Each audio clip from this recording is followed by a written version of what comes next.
They said Duke Cassian Ashbourne had never raised his voice in anger. They were wrong. He had simply never needed to. A man who could end a bloodline with a signature, collapse a merchant empire with 3 words to the right ear, or strip a family of its peerage before their carriage reached the city gates had no use for volume. The truly powerful never shouted. They waited.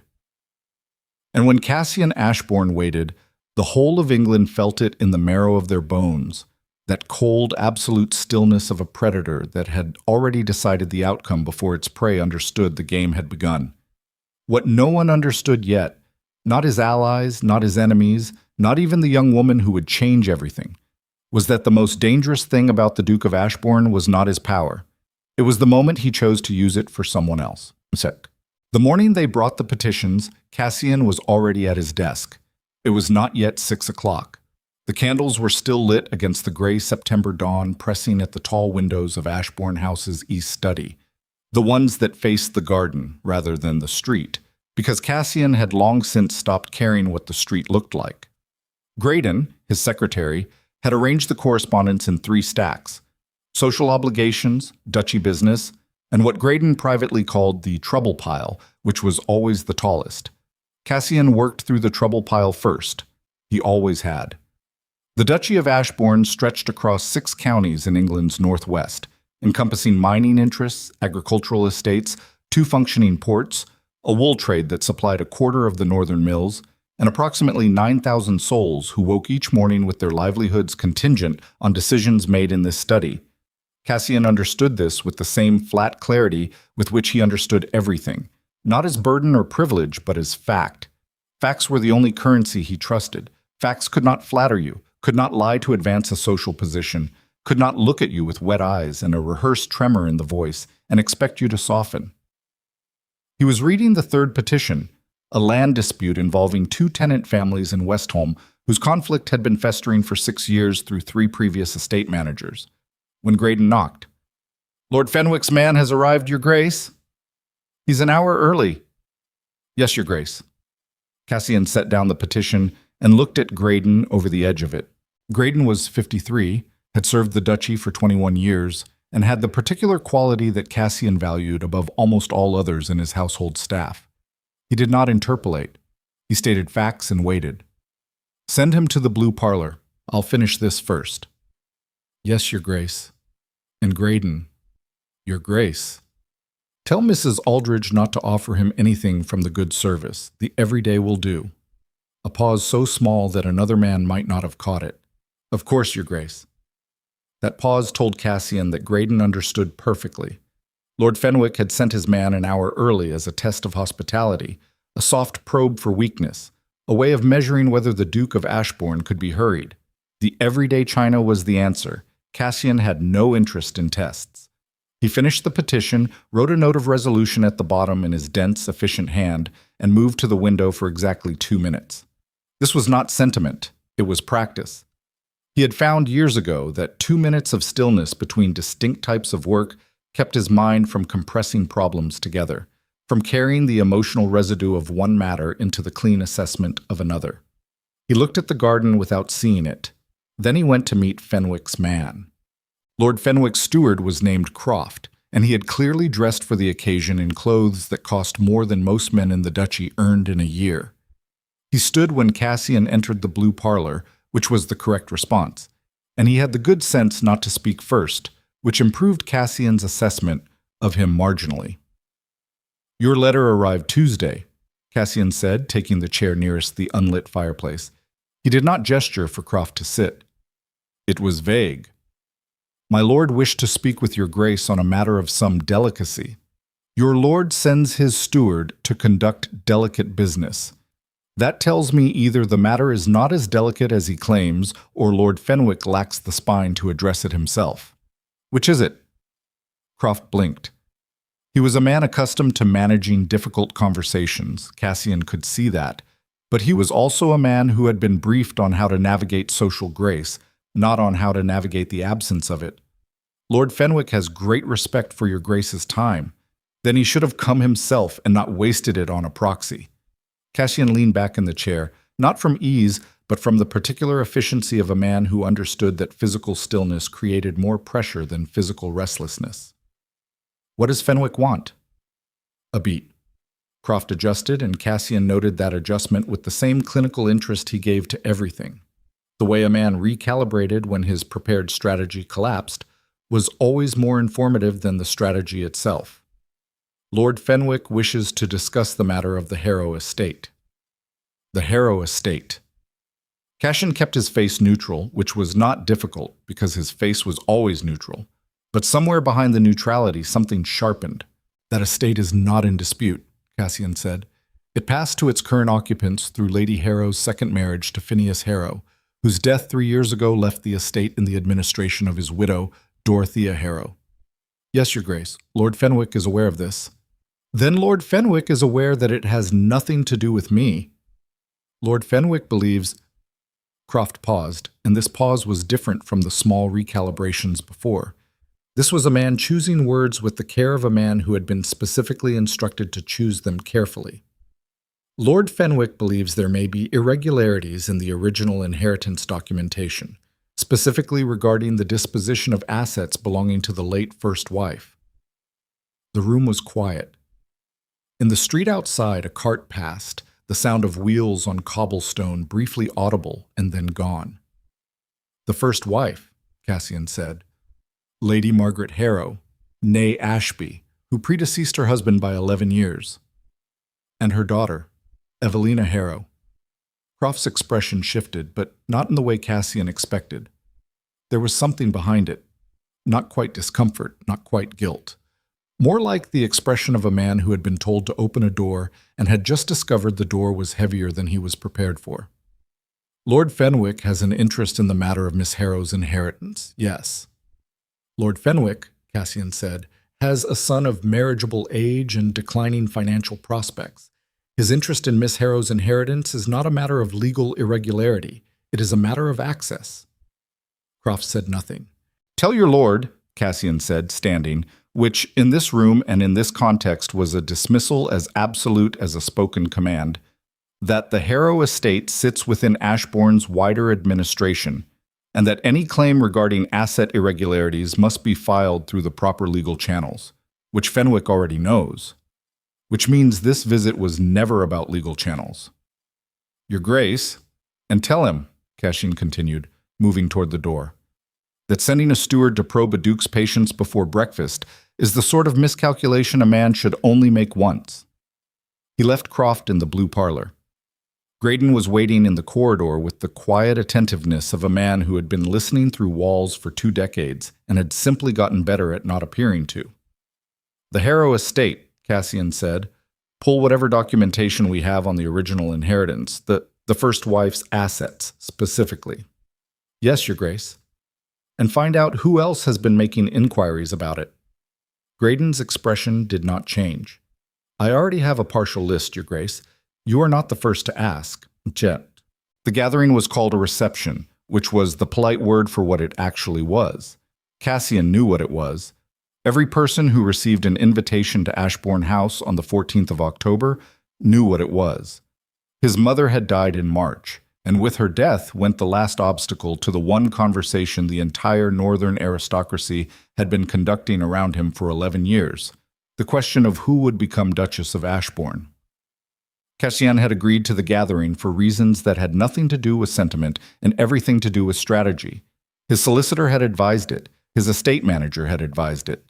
3 separate members of Parliament who owed him favors had, in delicate and indirect language, advised it. An unmarried duke of his wealth and position was a political liability, not to himself, but to the various alliances and agreements that depended on the stability of his line. Cassian understood this.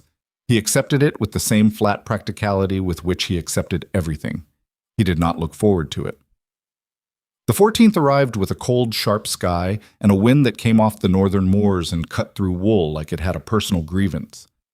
Cassian stood at the first-floor window of the East Gallery and watched the carriages arrive with the particular quality of attention he gave to everything. Comprehensive, unemotional, cataloging. The Marchioness of Eversley, her 2 daughters, both of marriageable age, both trained to laugh at the right pitch. Lord Caldwell and his wife, neither of whom he particularly respected, but whose land bordered his own to the south. Sir Alistair Wren, who was charming and entirely useless. Lady Pemberton, who was neither charming nor useless, and who would be watching the room with the same clinical interest as Cassian, and probably reaching better conclusions. The Fenwick party. He noted the Fenwick party with particular attention. Lord Fenwick himself, finally making an appearance, stout and florid-faced, with the practiced hardiness of a man who had learned that people liked him better when he seemed uncomplicated. His son, Edmund Fenwick, who was handsome in the way of men who had never been required to develop anything beyond their looks. And behind them, climbing from the carriage with the careful self-effacement of people who had been trained to take up as little space as possible, the Step family. Cassian had read the documentation Graydon provided. Dorothea Harrow, née Caldwell, second wife of the late Phineas Harrow. Her two daughters by her first marriage, Philippa and Cecily, whose surnames were technically not Harrow, but who had adopted it with a thoroughness that suggested deliberate erasure of their prior identity. And with them, last out of the carriage, not in the place of prominence, but at the edge of the group, a young woman he had not seen before. She was dressed well enough, but the dress was wrong for her in a way that was not accidental. Too much fabric at the shoulder.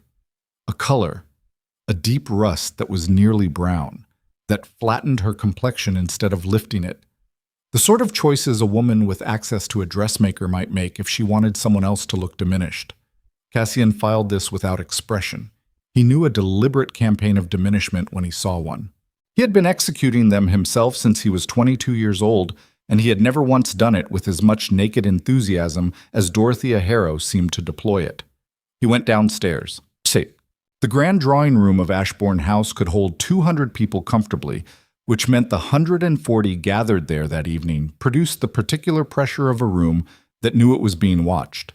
The candlelight was arranged to flatter. The music was present but unobtrusive, and the footmen moved with the smooth efficiency of a household that had been trained to make comfort appear effortless. Cassian moved through it in the way he moved through everything, without appearing to hurry, without stopping to linger, without giving any single person the prolonged attention they were all angling for. He spoke to the Marchioness of Eversley for 2 minutes, during which she managed to reference her elder daughter 3 times. He spoke to Lord Caldwell about the Southern Boundary Survey for 4 minutes, during which the actual conversation took 90 seconds, and the rest was Caldwell trying to read whether he was being evaluated for something. He spoke to Lady Pemberton for 6 minutes, and this was the only conversation that evening in which both participants said what they actually meant. "You look like a man counting exits," Lady Pemberton said.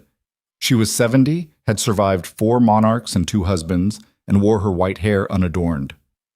"I'm counting the rooms they weren't worth opening," Cassian said. "And the girl from the Harrow party?" He looked at her. She smiled, which on her face was more unsettling than a frown. "I've been watching her since she arrived. Someone went to a great deal of trouble to make her look unremarkable. They almost succeeded." Cassian said nothing. "She's been positioned near the north wall for the past 40 minutes, Lady Pemberton continued. "Her stepsisters are circulating. Her stepmother is circulating. The girl stands at the wall and does not reach for the champagne, which suggests either she's been told not to or she's too intelligent to dull herself in hostile territory." "You've been watching her longer than I have." "I've been watching her," Lady Pemberton said, "because she reminds me of someone I used to know, a long time ago, before that person learned to stop being visible." She moved away before he could answer, which was the kind of social cruelty that only the very old and very powerful could execute without consequence. He found her at the north wall, not found her in the sense of seeking her out. Cassian did not seek people out, particularly not at gatherings designed to make him do exactly that. But the room had its own geography, and the northern end of it was where the secondary fireplace was, and he had a genuine need to speak with Lord Aldgate, who was standing 20 feet from where Evelina Harrow was standing, and so their proximity was functional, not orchestrated. He told himself this with the kind of precision he applied to everything, and noted in the same breath that he was telling it to himself at all.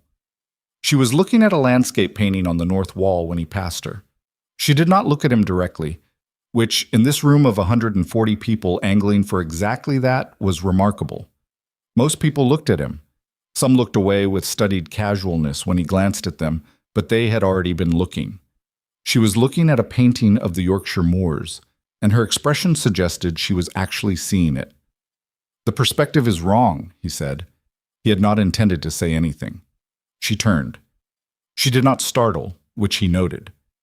And her expression, in the half-second before social management came down over it, was not the calculation he was accustomed to from every woman in this room.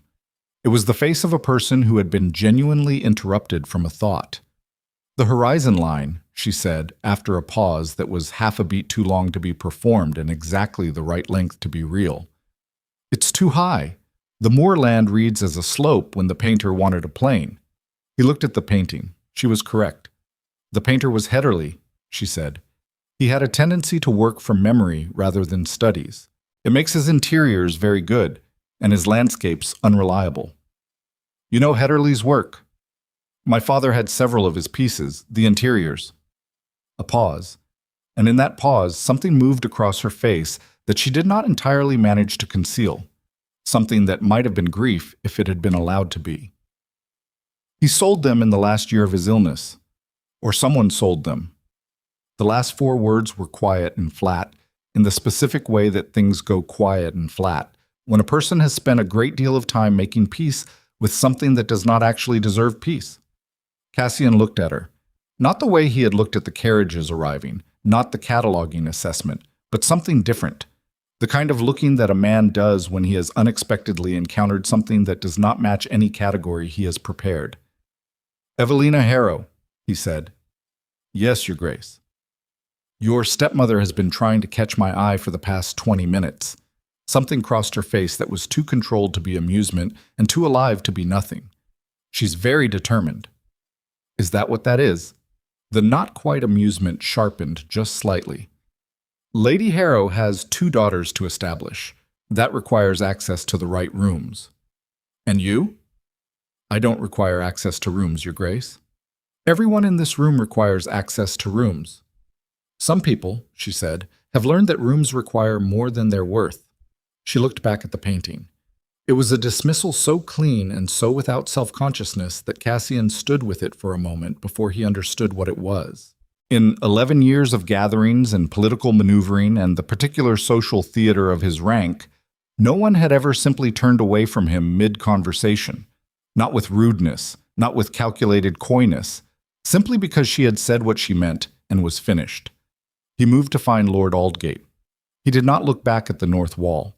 He was aware, with a precision that mildly irritated him, that he wanted to. The incident happened an hour later, and Cassian was aware of it before he was aware of being aware.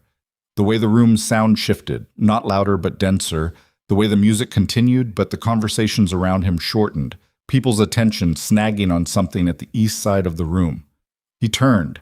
It took him 3 seconds to understand what he was seeing. Evelina Harrow was standing at the center of a loose circle of people near the east archway. The back of her gown, the rust-brown dress he had noted as deliberately chosen to diminish, was torn. Not frayed, not caught on something. Torn. The fabric had been pulled apart from the neckline down in a way that exposed her back and left the bodice barely held by a single hook, and she was standing very still with both arms crossed in front of herself, holding the fabric against her chest with the concentrated stillness of someone who has made a decision not to collapse. Philippa Harrow was standing 6 feet away with an expression of theatrical dismay that she was not bothering to make entirely convincing. "Oh, how dreadful," Philippa said, at the precise volume to be heard by the largest possible audience. "It must have caught on something. You really ought to be more careful, Evelina. You know you're not accustomed to rooms like this." The circle of onlookers was very quiet, not the quiet of people who were horrified and unsure what to do, the quiet of people who were entertained and unwilling to intervene in case doing so cut their entertainment short. Cassian had spent his adult life making instantaneous assessments of situations, and the assessment he made in the following 4 seconds was this. The gown had not caught on anything. The tier was too clean, too well positioned, too complete to be accidental. Philippa Harrow had either done it herself or had it done, probably in the last 10 minutes, probably in the hallway between the drawing room and the retiring room.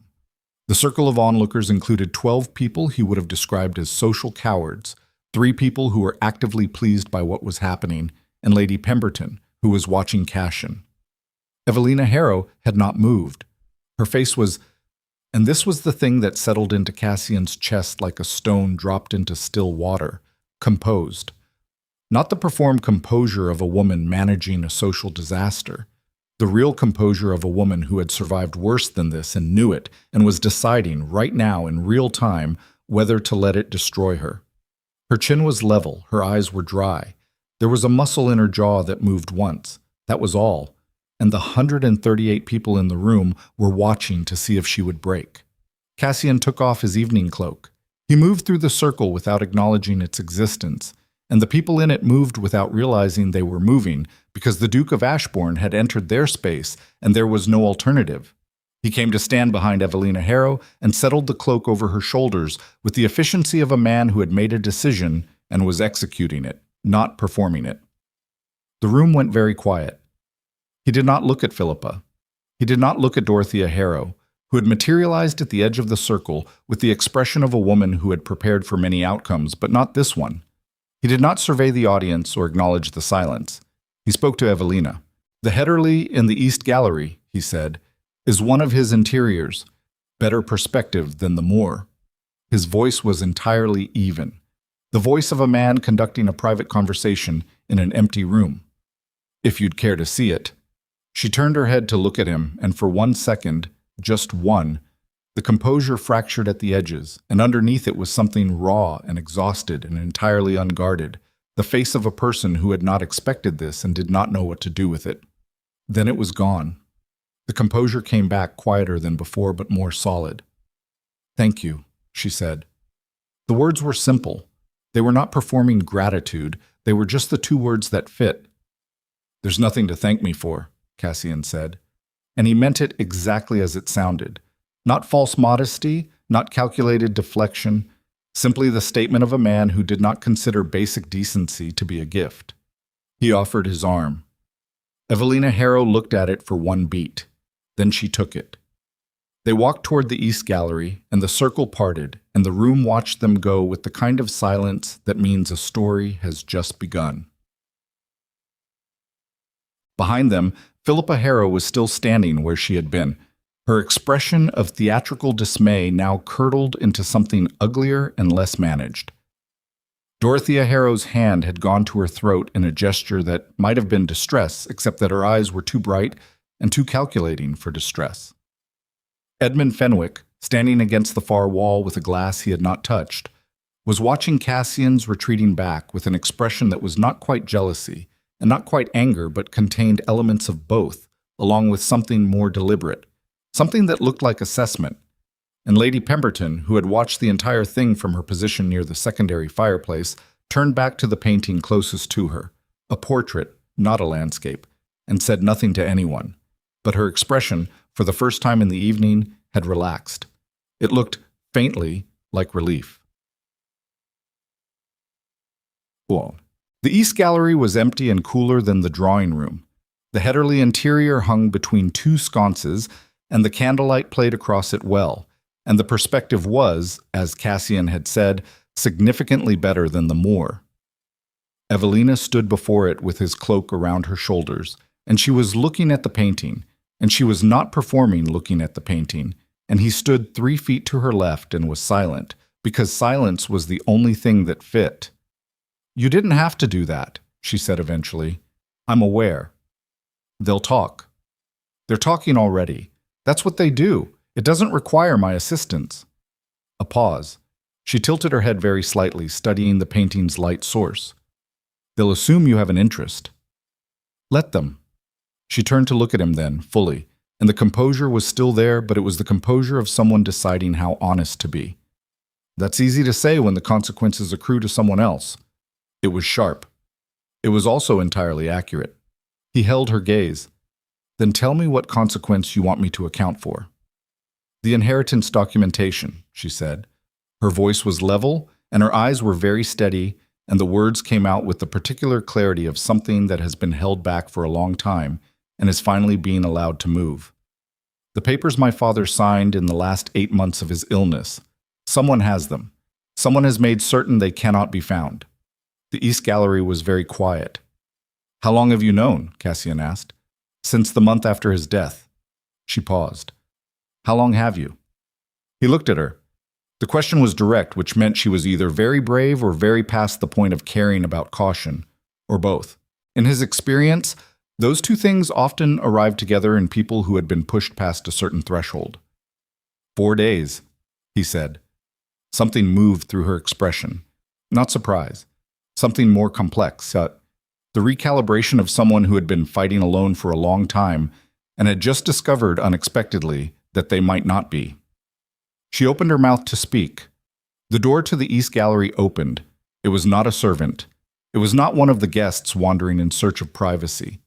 It was Graydon, and Graydon's face, which in 21 years of service had displayed approximately 4 distinct expressions, was showing the 5th one now, the one that Cassian had seen only twice in his life, and which meant something had happened that could not wait.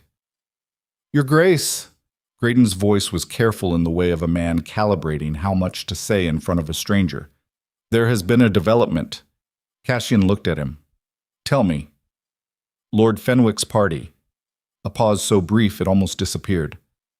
They've produced documentation, signed by 3 members of the Northern Gentry. The claim, Your Grace, is that Evelina Harrow's father's estate was in significant debt at the time of his death. Debt that supersedes any prior inheritance settlement, and that the documentation proving otherwise is fraudulent. The gallery was perfectly silent. Cassian turned to look at Evelina Harrow.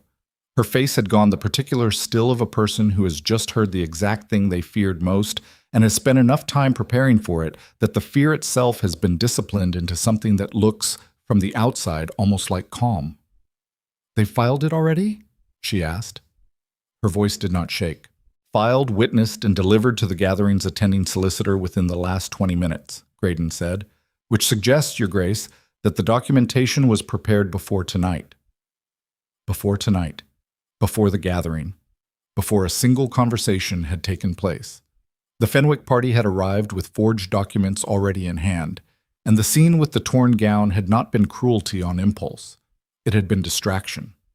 While every eye in the room was on Evelina Harrow's exposed back, while the circle formed and the silence gathered and the social humiliation proceeded at precisely the pitch designed to make her unreliable and diminished and easy to discard. While all of that happened, someone had walked to the attending solicitor's table and delivered a legal claim designed to strip her of everything. Cassian Ashbourne had been at a great many negotiations in his life. He had been deceived twice, once at 24, once at 31, and had dismantled the people responsible for both with the patient, comprehensive thoroughness of a man who considered betrayal not a personal wound, but a problem to be solved. He was not a man who felt anger as heat. He felt it as the particular clarity of absolute focus, the narrowing of all available intelligence onto a single point. He felt it now. Your Grace, Graydon said, and there was something in his voice under the careful calibration that Cassian heard and recognized. The faint note of a man who has just realized that the situation is worse than it appeared at the top. There is something else. Tell me. The solicitor who received the documentation.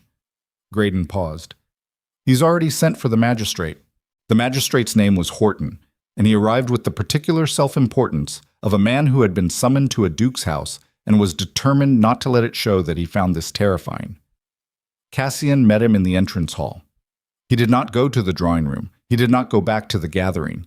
He stood at the base of the main staircase with Graydon at his shoulder and watched Horton come through the front door with his coat still dusted from the carriage ride, and 2 clerks behind him who were trying to look official and mostly looked cold. Your Grace, Horton's bow was correct. I apologize for the intrusion at such an hour. You were sent for, Cassian said. That's not an intrusion. That's a summons. Who sent for you? A pause. The solicitor attending your gathering, a Mr. Price, contacted my office on behalf of whom? Another pause, shorter this time, because Horton was reading the room with the speed of a man who understood that the wrong answer here had real consequences. The documentation was submitted by Lord Fenwick's legal representative, Your Grace. And Mr. Price, the solicitor I retained for this gathering in this house, sent for you without consulting me. The entrance hall was very quiet. One of the clerks shifted his weight. Mr. Price indicated the matter was time-sensitive. Mr. Price, Cassian said, will need to find other work. He let that sit for exactly 2 seconds. The documentation submitted to him tonight is fraudulent. I have reason to believe this, and I will have evidence to support it within 48 hours. Until that time, no legal proceeding arising from those documents will be recognized by this estate. He looked at Horton with the particular quality of attention that made people feel individually and specifically assessed. Do you understand me?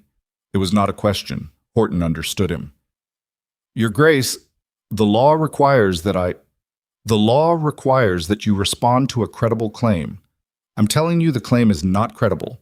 I'm also telling you that Lord Fenwick submitted those documents tonight at this gathering, having prepared them in advance of any stated grievance, which suggests a degree of premeditation that I would encourage you to consider very carefully before you attach your name to his proceedings. Cassian tilted his head a fraction.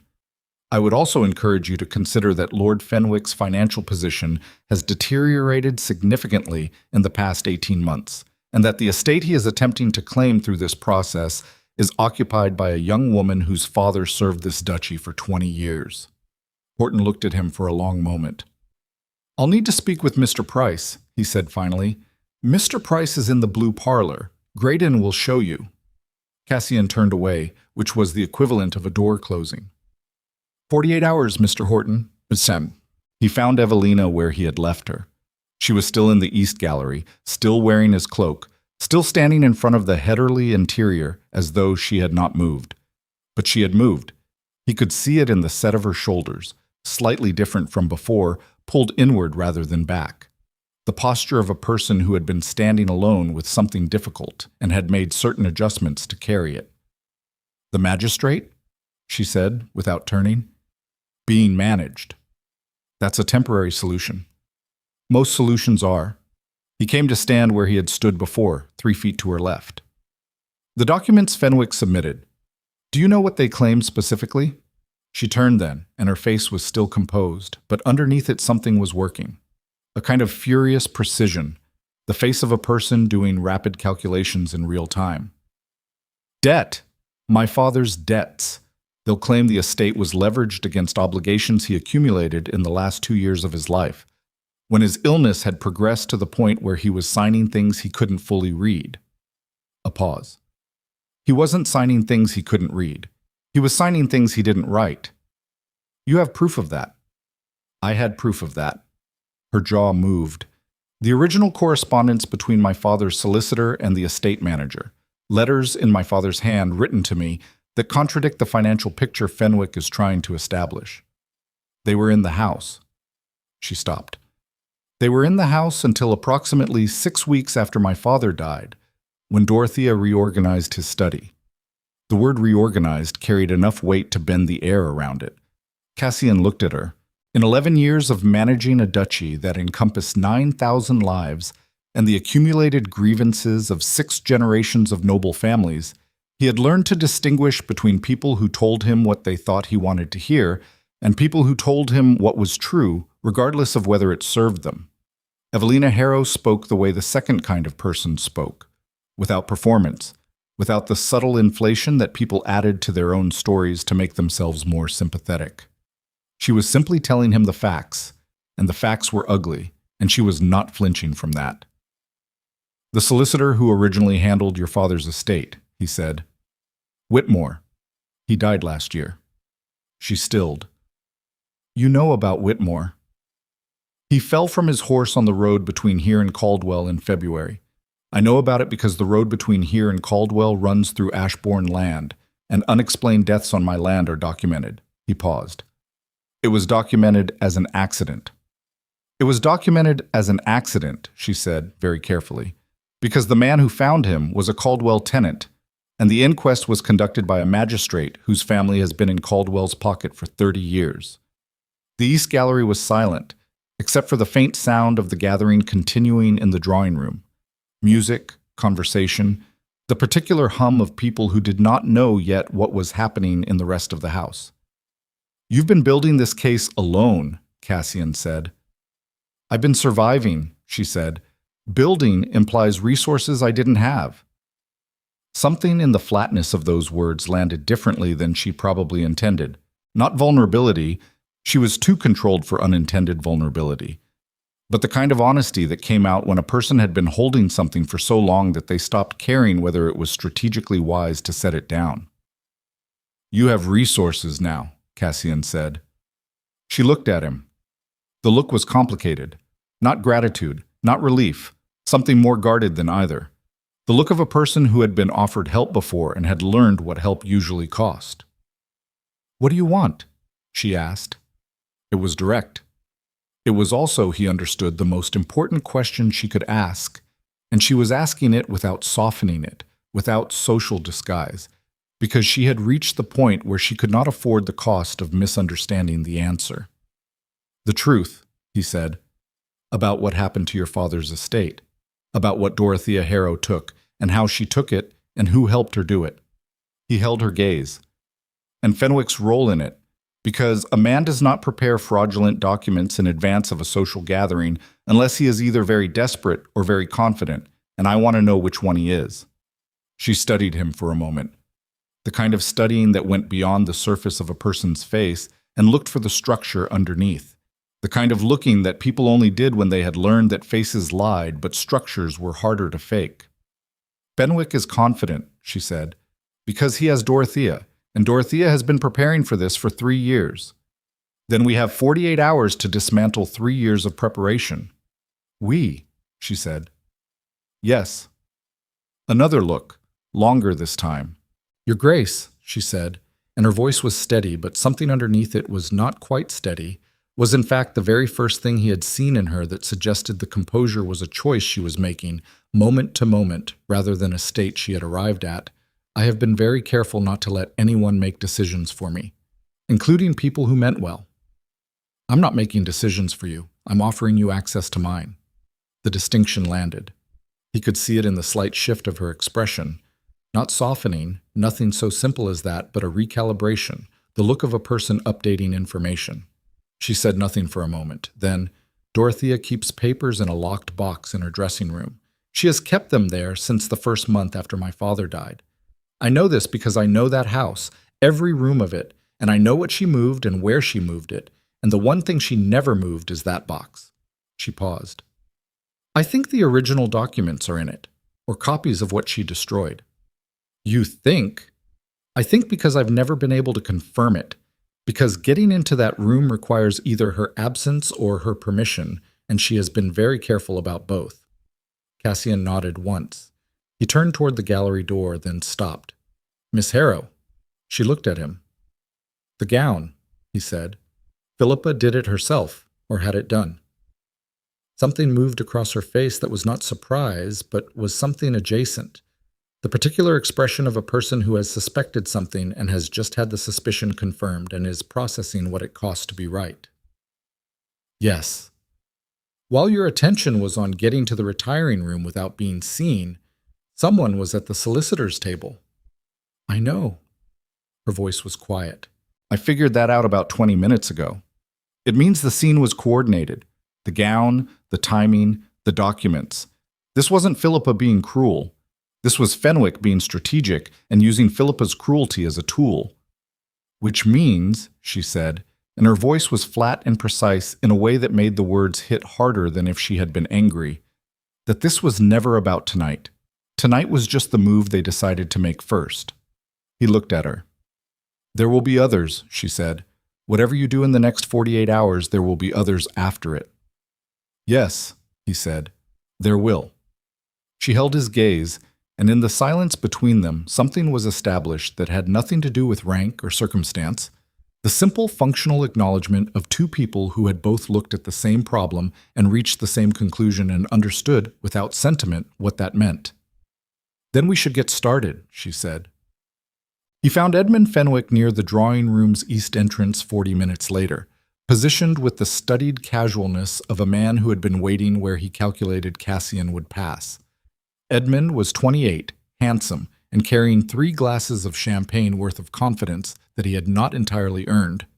He smiled when Cassian approached, the smile of a man who had decided to try charm because he had run out of better strategies. Your Grace, remarkable gathering. Your household runs with extraordinary. Where did your father get the names on those documents? Cassian said. The smile stayed, but something behind it changed. A very small recalibration, quickly managed. I'm not sure what documents you're referring to. Edmund. Cassian's voice did not change. It never changed. I've known your father for 14 years, and I've spent 12 of those years watching him make decisions that were slightly too clever by half. The documents he filed tonight have 3 signatures from Northern Gentry, 2 of whom I know personally. Neither of them would sign a fraudulent legal claim without significant incentive. So I want to know what incentive was offered, and I want to know it from you rather than from them, because by tomorrow morning I will be speaking to both of them, and the version of events you give me tonight is the only opportunity you will have to shape what happens next.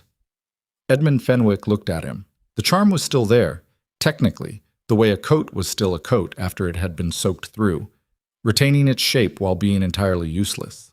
My father believes, Edmund said carefully, that the Harrow estate's financial history is significantly more complicated than your father's solicitors prepared those documents no later than last week, which means the filing tonight was not a response to anything that happened here. It was the purpose of being here. Cassian held his gaze without expression.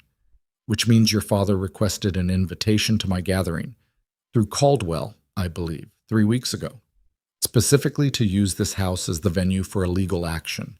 My house, my gathering. Edmund said nothing. That, Cassian said, is the part that interests me most. Still nothing. But Edmund Fenwick's jaw had tightened in the specific way of a man who is doing rapid internal calculations and not liking any of the results. Go home, Edmund, Cassian said. Tell your father that whatever he believes he's obtained tonight, he should consider carefully whether it's worth what comes next. He turned away. It won't be, Porchitron. It was past midnight when the gathering finally emptied, the carriages pulling away in sequence, and the great house settling back into itself with the particular quality of silence that follows a crowd. Not empty, but hollowed, stripped of the pressure of all those bodies and agendas. Cassian stood at the window of the study. Not the 2-minute practice window, just standing, looking at the dark street below. On his desk, Graydon had placed 2 things. The first was a note from Mr. Horton, the magistrate, confirming that no proceedings would be initiated pending review of the submitted documentation. The second was a letter, sealed, with no return address, that had apparently been delivered to the house sometime in the last 2 hours. Not by the front door, but through the servant's entrance. One of the footmen had found it on the kitchen table. Cassian opened it. The handwriting was not elegant, but it was controlled. A person accustomed to concealing their education or accustomed to writing under conditions that made neatness difficult. The letter was short. The solicitor Whitmore did not fall from his horse. He was helped. The man who helped him has been employed by the Harrow household for 6 years, and his name is Joseph. He does not know I am writing this. If you move on the locked box before you move on Joseph, he will destroy what is in it before you reach the house. Do not go to the house first. No signature. Cassian read it twice. Then he set it down on the desk and stood very still for a moment, because what the letter meant. If it was true, and his gut said it was true, in the specific way that his gut had been saying things were true for 37 years with a reliable accuracy that he had learned to take seriously, was that someone inside the Harrow household had been watching this situation long enough and carefully enough to anticipate his next move, which meant the conspiracy was larger than he had thought. And somewhere in a carriage currently moving through the dark streets of the city, Evelina Harrow was sitting with 3 years of calculated cruelty pressing against her from every direction, and she did not know yet that the man inside her own house had been placed there to make certain that she never found the proof she needed. Cassian picked up the letter. He looked at it for one more moment. Then he walked to the fireplace and held it over the flame until it caught, and he watched it burn to nothing, because some information was more dangerous as a document than as a fact held by a single careful man. Then he went to find Graydon. I need a man, he said. Not from the household. Someone who knows how to move quietly and doesn't ask questions about why. Graydon looked at him with the face of a man who had been waiting for this specific request for approximately 21 years and had someone in mind. Tonight? Graydon asked. Now, Cassian said. Graydon's man was named Sable, which was almost certainly not his given name, and he arrived at Ashbourne House within the hour wearing a coat that had seen better decades and the particular quality of stillness that belonged to people who had learned to be invisible in occupied spaces. Cassian gave him the instructions in 4 sentences. Sable listened without writing anything down, which was either professionalism or illiteracy, and Cassian, watching him, concluded it was professionalism. The man's eyes were doing the kind of rapid cataloging that took years to develop, taking in the study, the exits, the position of the desk relative to the door, the way Cassian stood. Not suspicion, assessment. The habit of a person who survived by knowing where they were before they decided what to do next. The man's name is Josip, Cassian said. He works in the Harrow household. I need to know his movements tonight and tomorrow morning. Not his history, his movements. And the box, Sable said. Don't touch the box. Don't go near the box. If Josip moves toward the house at any point before I tell you otherwise, send word immediately. He paused. Immediately means within minutes, not hours. Sable nodded once and left through the servant's exit. Cassian stood alone in the study for a moment, and in that moment he did something he very rarely did. He ran the full architecture of the situation through his mind, not as a strategic problem, but as a human one. Whitmore, the solicitor, dead on a Caldwell road 8 months ago. Joseph, inside the Harrow household for 6 years, placed there by someone, doing what he had been placed there to do. The anonymous letter delivered through the servant's entrance, written by someone who knew enough to be useful and was afraid enough to stay hidden. Dorothea Harrow, 3 years of preparation, a locked box, and a relationship with Fenwick that was either alliance or leverage, and was probably both. And Evelina, in a carriage moving through dark streets, carrying none of this information. He sat down at his desk and began to write. The letter reached her the following morning at 7, delivered by one of his household's fastest riders to the address Graydon had obtained. Not the Harrow townhouse, where she lived under Dorothea's roof, but a smaller address, a milliner's shop on Carver Street, whose owner, a woman named Mrs. Finch, apparently received correspondence on Evelina's behalf. This told Cassian 3 things: that Evelina had anticipated the need for a private address long before last night, that she had people in the city she trusted even if she had no institutional power, and that she had been operating with considerably more strategic intelligence than her position suggested. He filed all 3 of these without surprise. He had suspected something like it since the East Gallery. The letter said only, "Stay away from the house today. Do not let Dorothea know we spoke. Send word if anything changes before noon." Her reply came back at 9, in a handwriting that was smaller and more controlled than he expected, as though she wrote with the awareness that everything she committed to paper was potentially evidence against her. Something already changed. Josip left the house this morning at first light. Dorothea did not send him. I watched from the east stair. He took nothing with him, but he locked the dressing room door from the outside before he left, which he has never done. He has the key. Cassian read it twice. Then he sent for Sable. Sable arrived looking precisely as he had the night before, which suggested either that he had not slept or that he always looked like this. His report was delivered in the same stripped-down style as his listening. No texture, no editorializing, just the facts arranged in chronological order. Josip had left the Harrow townhouse at 5:20 in the morning. He had gone directly to a public house on Merchant Lane that did not open until 8 but had a back entrance that was apparently available to people who knew how to use it. He had been inside for 40 minutes. He had left carrying a leather satchel he did not have when he entered. He had then gone to an address on the northern edge of the city, a solicitor's office, not Price, not anyone Cassian recognized immediately, a name he would need to run down, and had waited outside it for 20 minutes before the office opened. He had gone inside for 15 minutes. He had come out without the satchel. Cassian sat very still while Sable delivered this. The study was quiet. Outside, the city was moving through its morning business. Carts, voices, the particular compressed sound of a city that had been awake since before the sun. He had miscalculated. The recognition arrived without drama and without the self-protective instinct to argue against it. He had miscalculated, and he could trace the exact point where it had happened. He had assumed that Josip's value was as a guardian of the box, a man positioned to destroy the evidence if approached. He had not considered that Josip's value might also be as a carrier, that the box might not be the only repository, that whatever documentation it contained might already have copies, that Dorothea Harrow's 3 years of preparation might include a contingency for exactly the kind of intervention Cassian had been planning. The satchel was already at a solicitor's office. Whatever was in it, copies, originals, documents he didn't yet know existed, it was no longer in a locked box in a dressing room. It was in the hands of someone who had been selected specifically because they were not visible in this situation yet.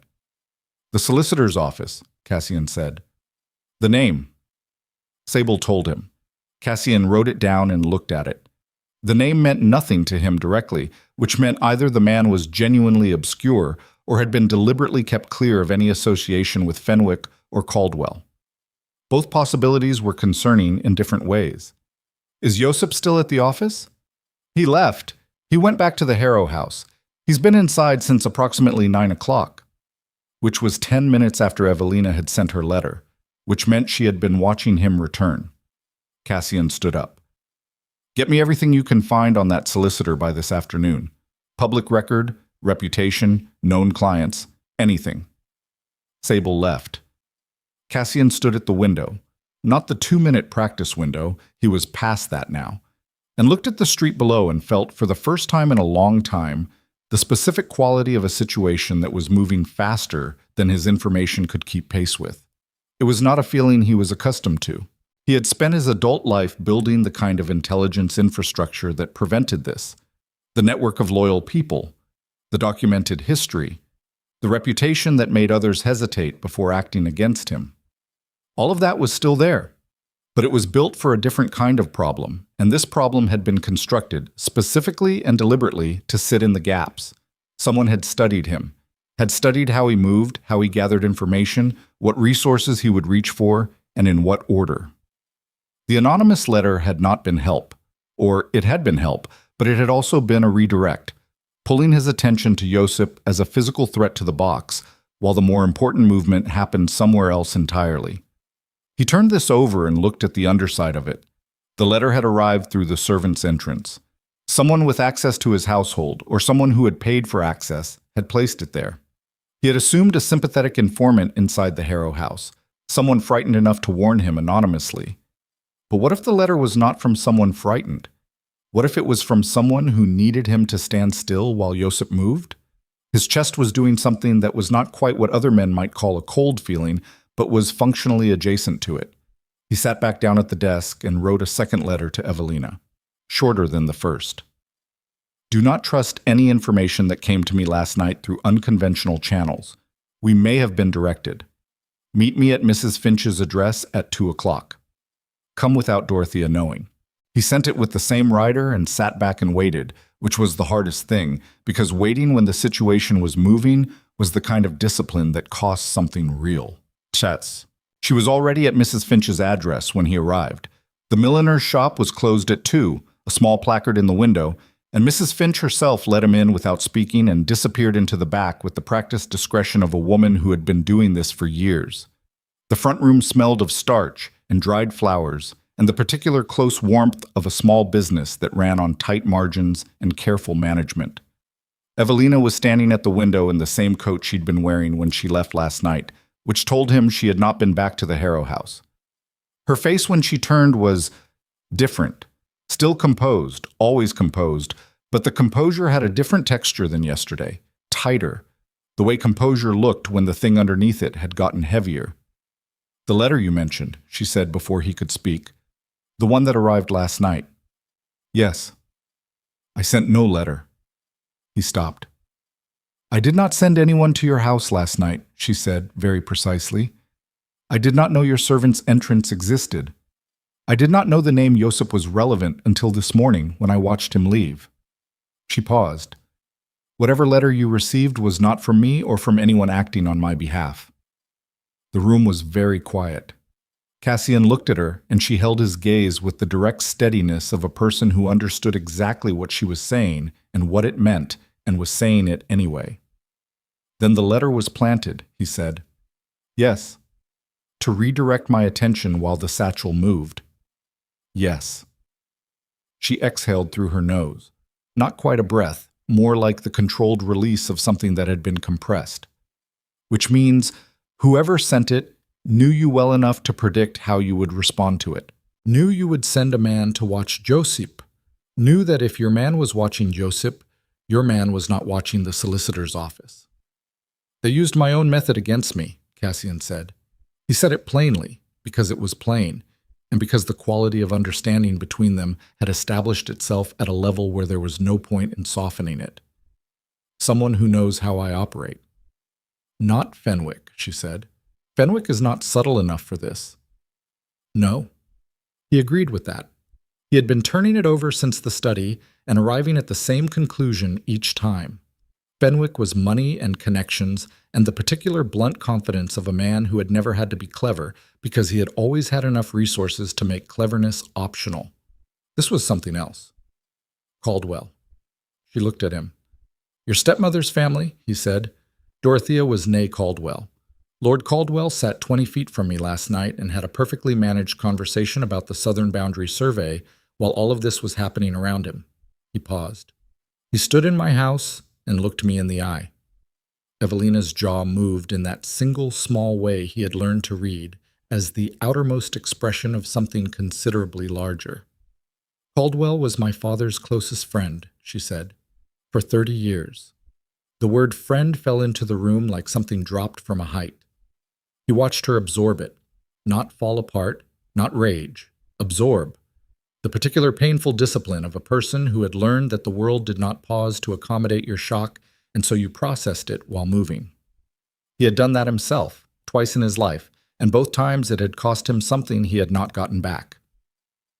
The documentation in the satchel, he said. If Caldwell is behind this, it won't just be financial records. He would have built something that implicated you directly, a reason why your claim on the inheritance is not just weakened but actively disqualified. She went very still. They would need more than debt, she said slowly, working it out as she spoke. Debt can be contested, but if there were something, evidence that I had done something, acted against the estate, misrepresented something that made me look like the aggressor rather than the victim, then the legal proceedings become about your conduct rather than theirs, Cassian said. She looked at him, and for the first time since he had met her, the composure didn't just crack at the edges. It opened, briefly, completely, into something raw and exhausted and genuinely frightened. Not afraid of him. Afraid of the specific shape of the thing they were both now looking at clearly. There's a letter, she said. Or there will be a letter. In my handwriting, or what looks like my handwriting. Accusing my father's solicitor of mismanaging assets, requesting that Whitmore be removed, dated, she stopped, swallowed. Dated before he died. Cassian said nothing. If they have that, she said, or something like it, then everything that happened after looks like consequence rather than conspiracy. Whitmore's death becomes the result of a dismissed employee's disgrace. The missing documents become evidence that I destroyed them to cover my own actions. Fenwick's legal claim becomes the response of an aggrieved party rather than an attack. Her voice was level. The fear had gone back under because she was that kind of person, but the understanding of what it meant was sitting in the room between them, solid and cold. I don't just lose the estate, I face criminal exposure. The afternoon light through the milliner's window was thin and gray and very still. Cassian had governed a duchy for 11 years. He had made decisions that affected thousands of lives, had navigated political landscapes that would have destroyed less disciplined men, had faced opposition from people with significantly more power and significantly more malice than anyone in this room. In all of that, the thing that had kept him functional, not comfortable, functional, was the certainty that he understood the terrain, that he knew where the walls were, that no one could operate in his domain without his knowledge. He understood, sitting in a milliner's back room on a gray October afternoon, that he had been wrong about that. Not catastrophically wrong, but wrong enough. And the thing that sat beneath that understanding, not anger, not yet, something older and quieter and considerably more dangerous, was the recognition that the person who had engineered this had used his own discipline against him, had understood that a man who valued intelligence above emotion could be predicted, could be managed, could be handed information shaped precisely to fit the way his mind moved and would follow it, because following information was what he did. He looked at Evelina Harrow. She was watching him, not waiting for reassurance, not waiting for a plan, watching him the way she had watched the Hedderly painting the night before, with the direct, unpretentious attention of someone who actually needed to understand what they were looking at. "What do you need?" she said. Not what are you going to do? What do you need? The distinction mattered. It was the question of someone who understood that this had stopped being his problem to solve alone, and that she was not a complication in his plan, but a partner in a situation that exceeded any single person's capacity to manage. "The name of every person your father trusted in the last 2 years of his life," he said. "Every servant, every neighbor, every associate he spoke to more than twice, and every person who came to the house after his death who was not family. That will take time. We have until that solicitor files whatever is in that satchel, which will be within 24 hours if they're moving this quickly." She nodded, once, the nod of a person accepting a wait rather than pretending it wasn't there. "There's something else," she said. He waited. "Graydon," she said. Her voice was quiet and entirely steady. "Your secretary. He's been with you 21 years. "Yes." She met his eyes. "He was at the Caldwell estate the summer before my father died. I saw him there. I was visiting with my father. Caldwell was still playing the role of old friend then, and Graydon arrived on the 3rd day. He and Caldwell spoke for an entire afternoon in the study. I was 17, and no one thought I was paying attention." She paused. "I was paying attention." The room did not change. The light did not change. Mrs. Finch moved somewhere in the back, a soft sound of footsteps, and then silence. Cassian sat with it. He sat with it the way he sat with everything that mattered, without flinching, without the defensive instinct to disqualify it because it was inconvenient, without the comfort of telling himself she was wrong. He sat with it, and he looked at it, and he let it be what it was. 21 years. The trouble pile. The everyday China. The partial list of people making inquiries about the Harrow estate, already prepared. The man named Sable, produced within the hour, sent to watch Josip while the satchel moved. The anonymous letter, delivered through the servant's entrance, that had redirected everything. He had not checked who placed it there. He had assumed an outside hand. He had not checked. He had not checked because it had not occurred to him to check. And it had not occurred to him to check because in 21 years he had never had reason to question the man who managed his household's information infrastructure, and in 21 years Graydon had never given him reason, and the most elegant betrayals were always the ones that arrived wrapped in 2 decades of impeccable service. Cassian Ashbourne sat in a milliner's shop on Carver Street and felt the architecture of his own life shift under him by precisely the degree required to change everything, and he did not look away from it, and he did not reach for anything to hold on to because there was nothing to hold on to. And the only thing left was the question of what kind of man he was going to be in the next 24 hours. "I need to go back to the house," he said. "Cassian." It was the first time she had used his name. She did not appear to notice she had done it, which made it worse somehow. "If Graydon knows, you know, then the satchel gets filed tonight instead of tomorrow," he said. "Yes." He stood. "Which is why I'm not going back to confront him. I'm going back to let him believe I know nothing, while you and I figure out where the original documents actually are." He looked at her. Because if Caldwell is behind this, and Graydon has been reporting to Caldwell, then everything I have done in the last 12 hours has been reported. Every move, every instruction, every name. He stopped.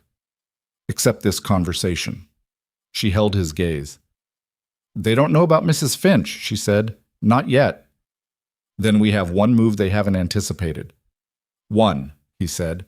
"We need it to be the right one." She stood, and the composure was back, fully, but it was not the same composure as the East Gallery. It was harder. Something had calcified in it over the past 2 hours. Not coldness, not the performed stoicism of someone who had decided not to feel, but the real and functional toughness of a person who had just watched the last edge of safety disappear and had chosen, actively, consciously, to keep moving.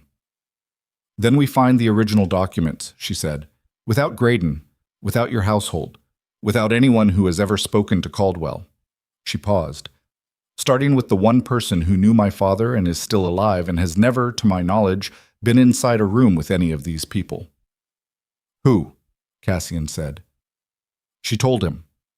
And the name she gave him was the name of the last person he would have expected, and the reason it was unexpected was the same reason it might be the only thing left that could still work. And Cassian Ashbourne, standing in a milliner's shop with the full weight of a constructed betrayal pressing against every strategy he had built his life on, made the decision that the man he had been for 37 years was not going to be sufficient for what came next. Something had to break. He could choose what it was. This is a completely fictional story created solely for entertainment purposes. All characters, events, and settings are products of the author's imagination. The name Evelina gave him was Lady Constance Ashby, her mother's aunt. 71 years old, living in a narrow house on the east side of the city that she had occupied for 40 years and refused to leave despite 3 separate offers from developers who wanted the land. She had been Margaret Harrow's closest living relative, had attended the funeral, had attempted twice in the year following to make contact with Evelina, and had been turned away both times by Dorothea's household staff, with the explanation that Miss Harrow was not receiving visitors. Evelina had not known about the visits until 6 months after they stopped. Cassian had sent word through Mrs. Finch's network, a thing he was learning to respect with the same pragmatic appreciation he gave to any functional intelligence system, regardless of its scale. And Lady Constance had responded within 2 hours with a single line written in the firm hand of a woman who had never learned to be tentative. "Come at 6, bring the girl. I've been waiting long enough." He went back to Ashbourne House first. This was the calculation that cost him the most, because going back meant performing normalcy in a house that had become, in the space of a morning, fundamentally different from what he had believed it to be. It meant moving through rooms that Graydon had managed for 21 years with the same unhurried authority he always projected, while underneath that authority every interaction recalibrated itself against the new information, every remembered conversation acquiring a second layer of possible meaning. Graydon met him in the entrance hall. Same posture, same carefully neutral expression. Same quiet efficiency that Cassian had, for 21 years, read as loyalty and was now reading as something considerably more skilled, the particular discipline of a man who had learned to perform loyalty so thoroughly that the performance had become indistinguishable from the thing itself. "The magistrate's office sent a follow-up communication, Your Grace, and Sable reported in." "Put them on my desk," Cassian said. "I'll look at them this afternoon." He went upstairs. He sat at his desk. He read both communications with the surface of his attention, while the deeper part of it was engaged in something harder and more precise. The systematic review of every piece of information that had passed through Graydon's hands in the past 3 years, and what it meant that Caldwell had received it. The Southern Boundary Survey, the inquiry list about the Harrow estate, the man named Sable, produced so quickly and so conveniently. The letter placed through the servant's entrance, and Graydon waiting in the corridor immediately afterward to deliver it, his voice careful in the way it always was, which Cassian had always read as professionalism and was now reading as calibration. He sat with all of it until his chest had stopped doing the thing that was not quite a cold feeling, but was adjacent to one. Then he made 2 decisions. The first was that he would not confront Graydon. Not today. Not until the thing was finished and the confrontation could not be used as a tool against him. The second was harder, and it required him to accept something about himself that he had spent 11 years of governance successfully avoiding. That the architecture of control he had built, the network, the intelligence, the reputation that preceded him into every room, had been both his greatest strength and the precise mechanism of his compromise. A man who could not be surprised could not be betrayed. He had believed this, functionally, without ever examining it as a belief. He had been wrong. The people who needed to betray him most had simply invested 21 years in becoming invisible to the part of him that watched for threats. He wrote 3 letters. All 3 went out through channels that had never passed through Graydon's hands.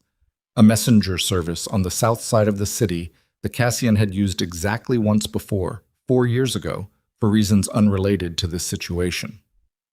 The 3 letters went to 3 people: a document examiner whose reputation for forensic analysis was known in legal circles but not in social ones, a solicitor in Edinburgh who had no connection to any of the parties involved, and owed Cassian a favor of the kind that people did not discuss in company, and Lord Aldgate, who was the one person at the previous night's gathering Cassian trusted without qualification, and whose family had governed land adjacent to Ashbourne for 60 years without a single instance of the kind of lateral maneuvering that characterized everyone else in that room.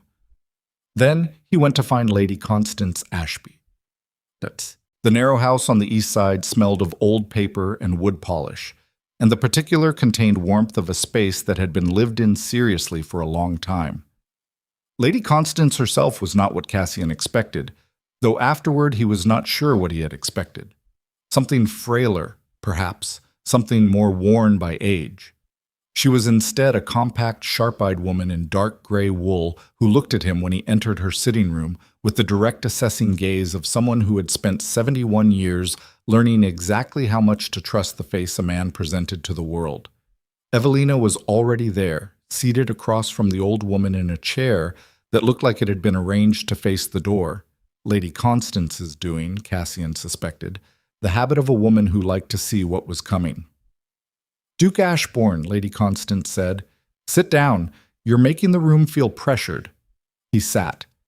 "You want to know what Margaret left with me," she said without preamble. "Yes. Before I tell you, I want to know why it took you 3 years to come asking."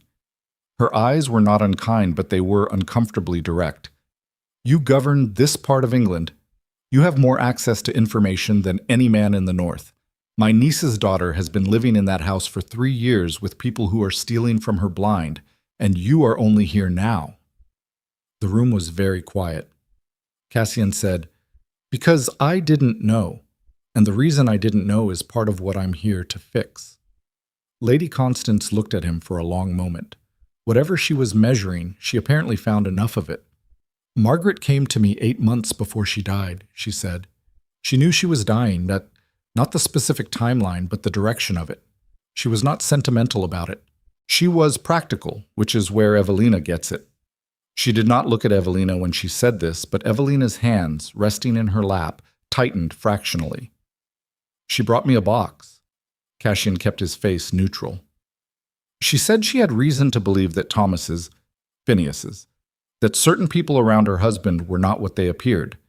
She didn't know specifically what was coming. She knew the shape of it. She said, 'If anything happens to the estate after I'm gone, and Evelina needs proof of what was rightfully hers, give her this.'" Lady Constance paused. "Evelina never came. For 3 years she never came. And when I tried to reach her, they turned me away." "They told me you had left the city," Evelina said quietly. "Both times." Lady Constance absorbed this without visible surprise, which suggested she had suspected something similar. "The box contains the original marriage settlement documents between your parents, the unaltered versions. It contains 3 letters from your father's solicitor, Whitmore, written to your mother, detailing specific concerns about a third party attempting to influence your father's financial decisions.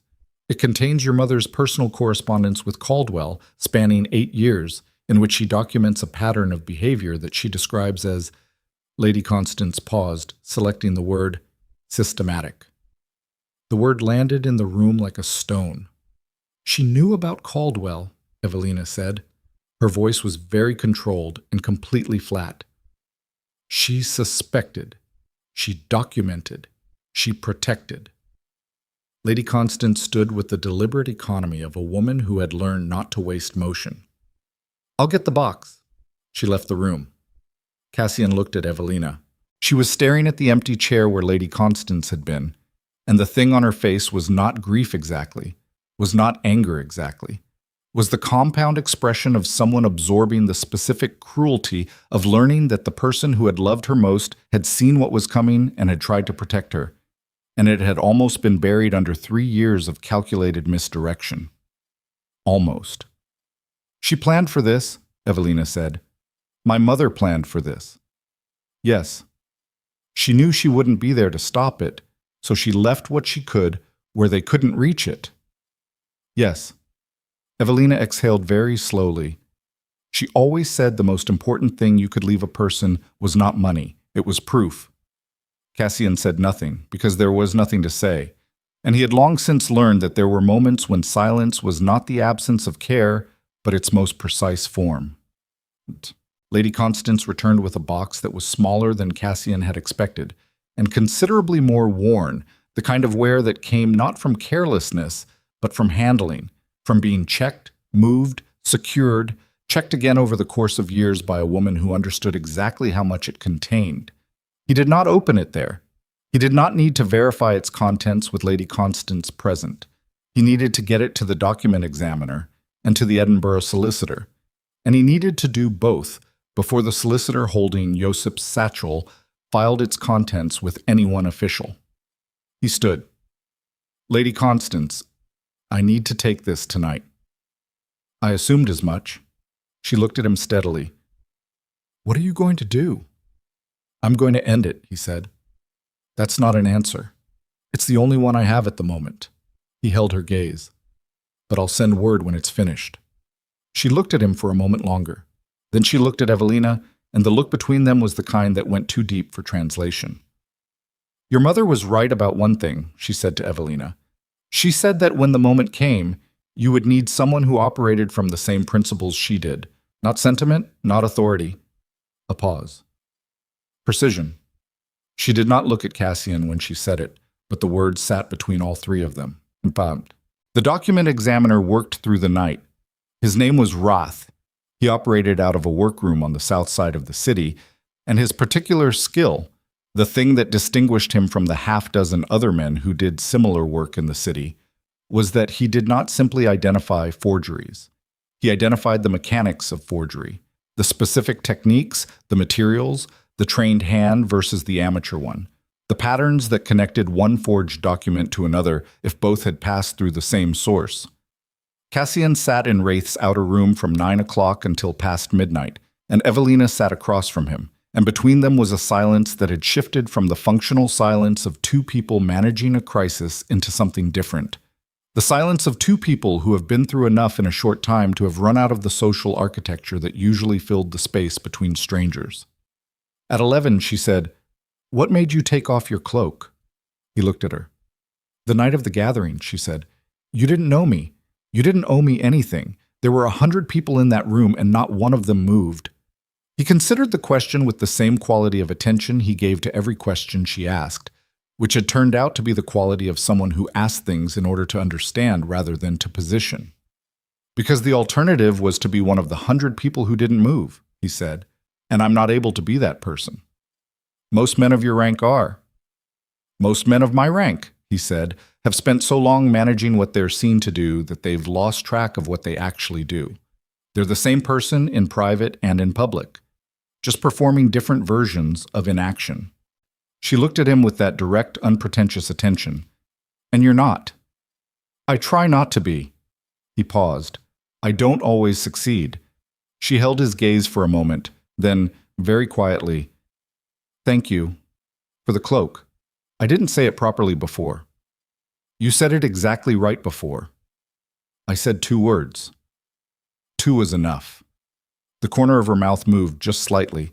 It was the first thing he had seen on her face that was entirely unmanaged, that had arrived without going through the composure first. He looked away before it could become something he catalogued. Tut. Wraith emerged at 20 past midnight with the expression of a man who had found what he was looking for and was not entirely happy about how much of it there was. "The documents from the box," he said, "are genuine. I can confirm it on the original marriage settlement, the Whitmore letters, and the personal correspondence.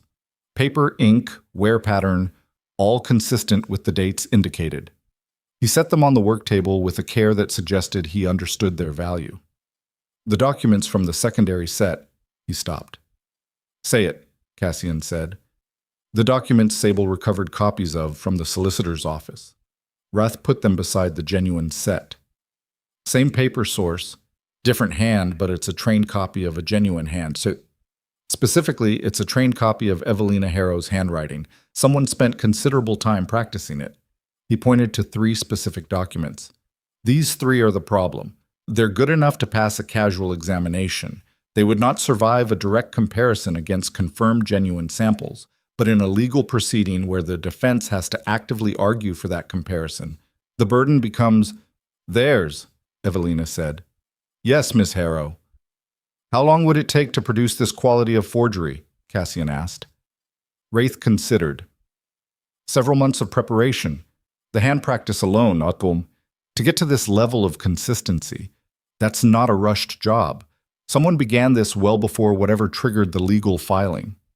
Before the gathering. Before Fenwick's invitation. Before any of it had been visible. Cassian looked at the two sets of documents side by side on Roth's work table. The genuine and the fabricated, the real history and the constructed one. Both of them sitting under lamplight, looking equally material, equally present, equally capable of being believed by someone who wanted to believe them. This was what 3 years of preparation looked like. Not a sudden attack, a patient replacement of reality with a version of reality that served a different purpose. He thought about Graydon. 21 years. The trouble pile. The everyday China. He picked up the genuine documents. I need written certification of your findings, he said to Roth. By 6 in the morning. Can you do it? Wraith looked at the documents, looked at Cassian, calculated. Yes. Then do it. Yum. He moved before dawn. Not to the Harrow house. Not yet. First to Aldgate, who had responded to his letter with the 2 words that meant he understood the situation and was prepared. I'm ready. Aldgate had connections to 2 members of the Northern Judiciary that Caldwell did not own, and his family name carried the specific weight of people who had been honorable in a particular geography for a very long time. In the kind of proceeding that was coming, that weight mattered. Courts were not purely mechanical. They were human institutions, and human institutions responded to the presence of unimpeachable people. Then to the Edinburgh solicitor by correspondence, confirming the arrangements Cassian had outlined in his letter. The Edinburgh man had access to financial records from a network of northern banking houses that crossed county lines, and what Cassian needed from him was simple. The paper trail of where Phineas Harrow's money had actually gone in the last 2 years of his life, against whose account it had landed, and whose signature had authorized the movements. Then, at 5:30 in the morning, as the city was beginning to make its first sounds, carts, a distant shout, the incremental awakening of a place that ran on commercial time, Cassian went back to Ashbourne House. Graydon was already awake. He was always already awake. He met Cassian in the entrance hall with the same posture, the same quiet efficiency, and the same carefully neutral expression that Cassian had read for 21 years as the face of a loyal man. I need the drawing room prepared, Cassian said. Full configuration. The large table, chairs enough for 20, and send for the following people. He handed Graydon a list he had written himself, by hand, in the carriage. Graydon read it. His expression did not change. The list included Lord Aldgate, Lady Pemberton, the 2 members of the Northern Judiciary, 3 specific noble families who had been at the gathering, the attending solicitor Price, who still needed to understand what kind of mistake he had made, Mr. Horton, the magistrate, and at the bottom, added last, Lord Fenwick, Lord Caldwell, Dorothea Harrow, and both her daughters. This is for today? Graydon said. This afternoon, 2 o'clock. Lord Caldwell may not. Lord Caldwell will come, Cassian said, because the alternative is that I go to him, and he knows that what I do in his house will not look the same as what I do in mine. He looked at Graydon with the same quality of attention he had always given him, and felt behind it the particular cost of maintaining a face when everything beneath it had changed. Send for them. Yes, Your Grace. Cassian went upstairs. He did not sleep. He went to his desk and he sat with Wraith's certification and Lady Constance's box and the Edinburgh solicitor's preliminary figures, which had arrived by early post in the compressed, precise language of a man who knew how to say damning things without inflection, and he built the afternoon's proceeding the way he built everything, methodically, without sentiment, accounting for every variable he could anticipate. He was nearly finished when there was a knock at the study door that was not Graydon's knock. Graydon knocked with 2 even beats. This knock was 3, uneven. The pattern he had established with Evelina through Mrs. Finch's network as the signal that could not be mistaken for anything else. She was in the doorway in her coat, her face showing the compressed alertness of someone who had not slept and had done something with the wakefulness. "I found something," she said. "Last night, while you were with Rath." He looked at her. "Mrs. Finch's neighbor," she said. "An older man, retired, who used to work as a footman in the Caldwell house. He left their service 12 years ago and has had no contact with them since, which is why he was never visible in this." She came to the desk and set down a letter, old, the paper softened with age. He kept this because he didn't know what to do with it. He found it in a fireplace grate in the Caldwell study 14 years ago, incompletely burned. He kept it because the name on it was my mother's. Cassian picked it up, read it. It was Caldwell's handwriting, a letter he had never sent, or had sent a copy of and kept the original, or had drafted and then decided against. The date was 14 years ago. The content was 6 paragraphs, and the first 5 were the carefully constructed language of a man trying to convince himself of something he had not yet fully decided. The 6th paragraph was different. It was shorter, and it was written in the cramped, pressured hand of someone who had arrived at a conclusion they were committing to paper precisely because committing it to paper made it real. The 6th paragraph described, in terms that were indirect but not indirect enough, a plan. A patient plan. A plan for what would happen to the Harrow estate and its contents once the inconveniently principled first wife was no longer in the picture. Written 14 years ago, when Evelina's mother was still alive. Cassian set the letter down. He had been in this business long enough to know what he was looking at. This was not opportunism. This was not Caldwell responding to Phineas Harrow's death and seeing an opening. This was a plan that predated Margaret Harrow's death, possibly predated her illness, possibly, and the word possibly was doing significant work in his mind, had something to do with the speed and direction of her decline. The room was absolutely silent. He looked at Evelina. She had already read it. She had brought it to him having already sat with what it meant, having already made whatever internal adjustments were required to continue functioning with that knowledge inside her. "How long have you known?" he asked. "Since 2 in the morning," she said. "I needed to be sure I was reading it correctly before I brought it to you." "You're reading it correctly." She nodded once. Her face was very still, not the composure of someone managing grief, something past grief, something that had gone through grief and come out the other side into a kind of cold, absolute clarity that Cassian recognized because he had felt it twice in his own life and knew what a person was capable of when they arrived there. "This changes the scope," he said. "Yes. The afternoon's proceeding can still hold everything, but this," he looked at the letter, "this goes beyond inheritance fraud. This is something that requires the judiciary, not just the nobility." "I know." "Are you prepared for what that means?" She met his eyes. "I have been preparing for what that means since I was 17 years old and watched them close my father's study door and understood for the first time that I was on my own." She paused. "I'm ready." He looked at her for a moment. This young woman who had been strategically diminished and systematically isolated and positioned at the edge of every room, and offered no quarter and had spent 3 years building a quiet, invisible capability that no one had thought to watch for because everyone had been too busy watching the edges of his territory to notice what was growing in the space they thought they'd already taken. He thought, "She is going to be formidable when this is over." The thought arrived without complication and without the category error of sentiment. It was simply true, and he had always responded to true things with the same unadorned recognition. He stood. 2 o'clock, he said. "Are you ready to be in the room?" "Yes." "They're going to try to make you small in that room. Every person in that room who is connected to Caldwell or Fenwick is going to look at you and attempt to perform the judgment they believe you can't survive." "Let them," she said. It was exactly what he had said to her about the gossip 2 days ago in the East Gallery, in what felt like a different life. She said it differently than he had.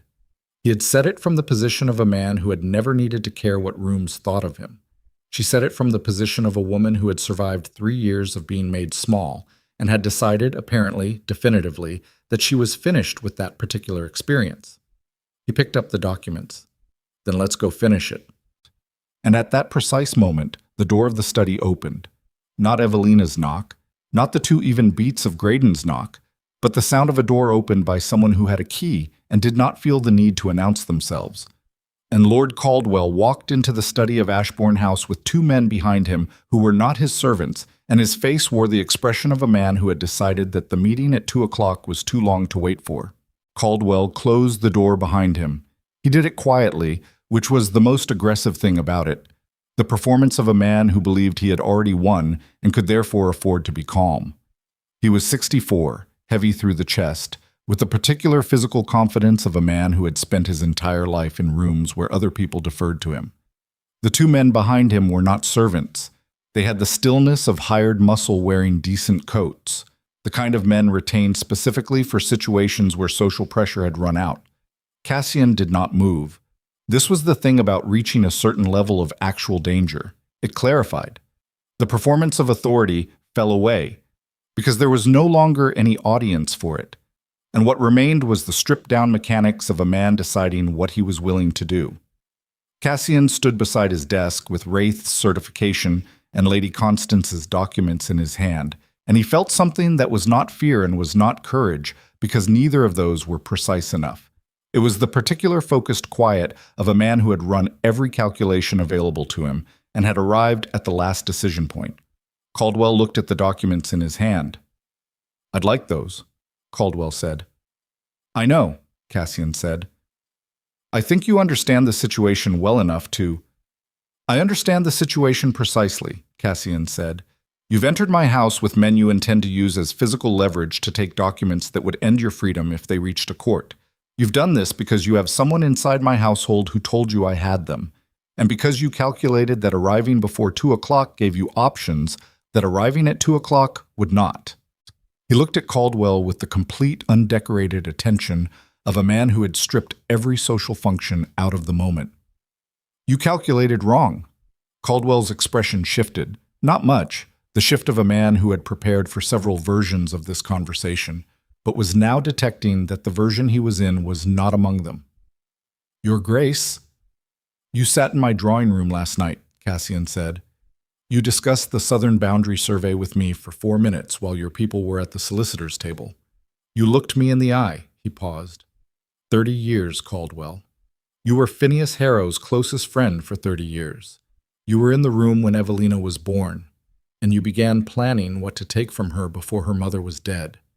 The room went absolutely still. Caldwell's jaw tightened. "You don't know what you're—" "I have the letter," Cassian said. "The one you wrote 14 years ago and didn't burn completely. The one your former footman kept because he didn't know what it meant and didn't know what to do with it and eventually gave to the one person it was about." He did not look at Evelina. He did not need to. He could feel her to his left, absolutely still, breathing evenly, the composure of someone who had decided that this room and this moment were hers, and she would not spend them on anything that was not useful. "I have Whitmore's letters to Margaret Harrow. I have the original settlement documents. I have your financial records going back 30 months, courtesy of a solicitor in Edinburgh whose existence you are not aware of. And I have a certification from the best document examiner in the North confirming that the papers Joseph delivered to your solicitor yesterday morning are forgeries constructed from Evelina Harrow's handwriting." He set the documents on the desk. "The 2 men behind you," he said, "should leave, now, because what happens to them in the next 60 seconds if they stay is not something I can moderate." One of the men glanced at Caldwell. Caldwell said nothing. The man looked at Cassian. Whatever he saw in Cassian's face, it was sufficient. He took one step back. His companion did the same. Neither of them had been paid enough for whatever this had become. They left. Caldwell stood alone in the center of the study.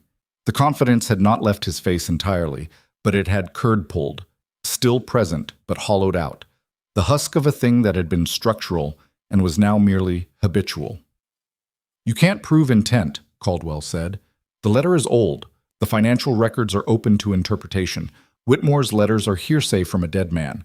Whatever you think you have—" "What I have," Cassian said, "is enough. Not for a criminal conviction today. You know that and I know that. but enough to open an inquiry, enough to put your name in a proceeding, enough that every family in the North reads it in the same week your son is trying to negotiate his marriage settlements. He held Caldwell's gaze. And enough that Evelina Harrow gets her inheritance back, her name restored, and the full weight of this duchy's documentation confirming that everything taken from her was taken fraudulently. Caldwell looked at him for a long moment. "So, this is about the girl," he said, and the dismissal in the word girl was the last remnant of the version of this situation he had planned for. The version where Evelina Harrow was a peripheral figure in a legal dispute, rather than the person standing in this room who had just watched 30 years of her family's history laid out in 4 sentences.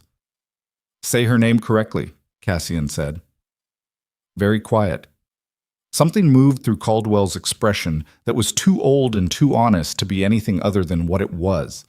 The face of a man who had just understood that he had fundamentally misjudged every variable in this situation, and that the miscalculation had not begun last night at the gathering or 3 years ago when Phineas Harrow died, but 14 years ago when he looked at a woman and a child and decided they were manageable. He said nothing more. He left. But Cassian stood alone with Evelina for the first time since Caldwell had walked through the door, and the silence between them was the particular silence of 2 people who have just been through something that has no adequate immediate language. He looked at her. She was standing where she had been throughout, slightly to his left, close enough that he had been aware of her breathing for the last 10 minutes, far enough that she had maintained the particular autonomy she always maintained. Her face was not composed exactly.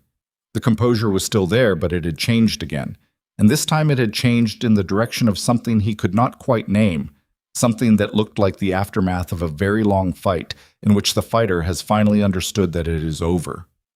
"He'll try again," she said. "Yes, differently, and in smaller ways, and with less leverage each time." He looked at her. "But today is finished." She nodded slowly. Something in her chest was moving. He could see it in the small rise and fall of her breath, slower now than it had been, the body releasing what it had been holding. "Graydon," she said. "I'll deal with Graydon." "Today?" "After 2 o'clock. He paused. "After you have everything confirmed officially. After the documents are in the hands of people who cannot be managed or redirected." He looked at the desk, at the pile of papers that had been one woman's patient preparation for the protection of her daughter, left in a box in a narrow house for 3 years, waiting. "Then I'll deal with Graydon." She looked at him. "What will you do with him?"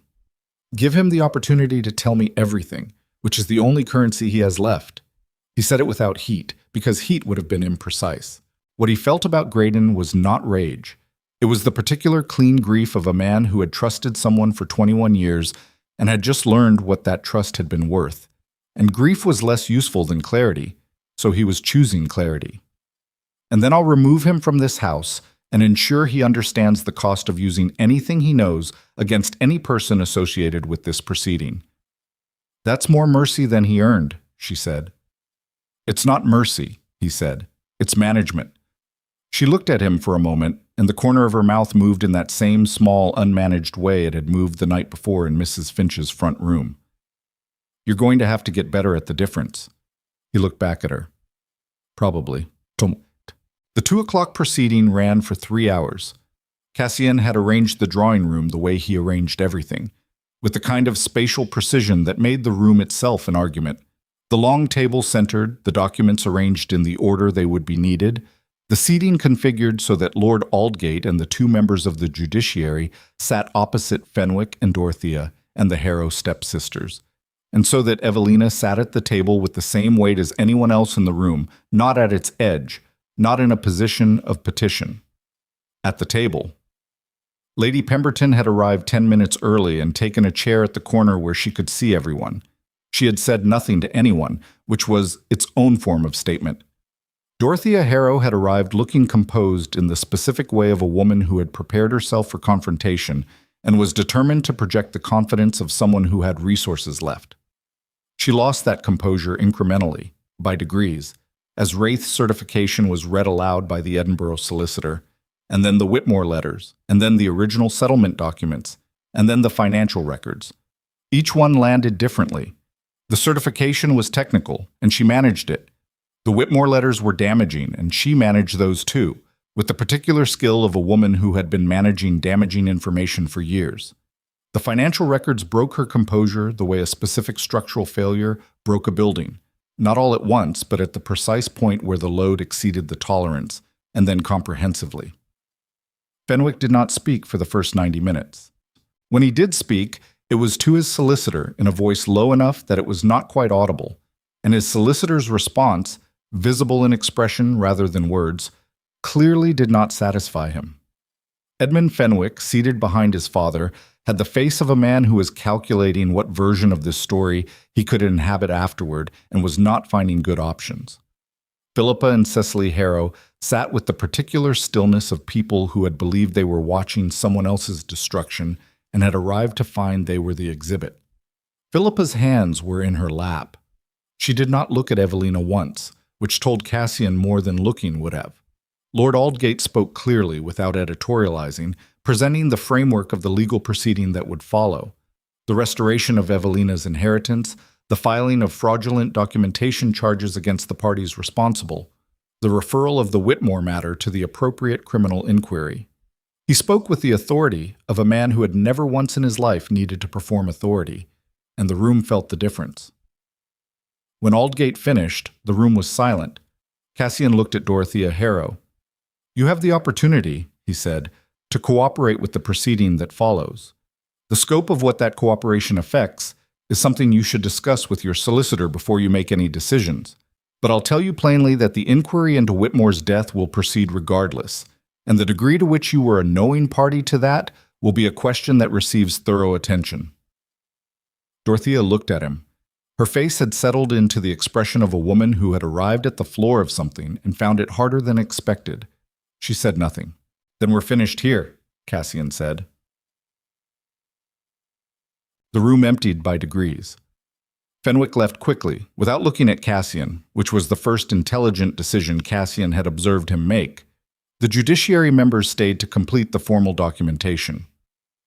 Aldgate stayed. Lady Pemberton stayed, sitting in her corner chair, and when the room had cleared enough that she could speak without an audience, she looked at Evelina and said, "Your mother would have enjoyed this afternoon very much." Evelina looked at her. "Did you know her?" "Briefly, a long time ago." Lady Pemberton stood with the same deliberate economy as Lady Constance, the movement of women who had learned not to waste themselves. "She had your quality of attention. It's rarer than people realize." She looked at Cassian. "You should know that most of us in that room last night understood more than you thought we did. We were waiting to see what you would do." She picked up her gloves. "You did well enough." She left. Cassian stood with enough well enough for a moment.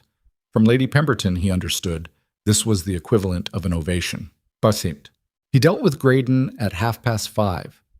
He did not conduct it in the study. He conducted it in the blue parlor, which was the room where Fenwick's steward had sat 3 days ago with his rehearsed strategy and his expensive clothes, and which was far enough from the household's operational center that the conversation would not be overheard. He sat. He did not gesture for Graydon to sit, which had always been the signal for a specific kind of interview, and Graydon, reading it, remained standing. "How long?" Cassian said. Graydon looked at him with the face of a man who had known this was coming and had spent some amount of time preparing for it, and was now discovering that the preparation had not adequately accounted for what it would feel like. 14 years, he said. 14 years? Which meant it had begun before Phineas Harrow died, before Margaret Harrow died.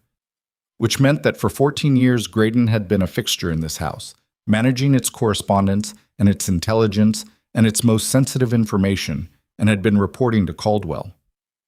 "What did he have on you?" Cassian said. A pause. Graydon was not a man who showed things easily, but in this pause something showed.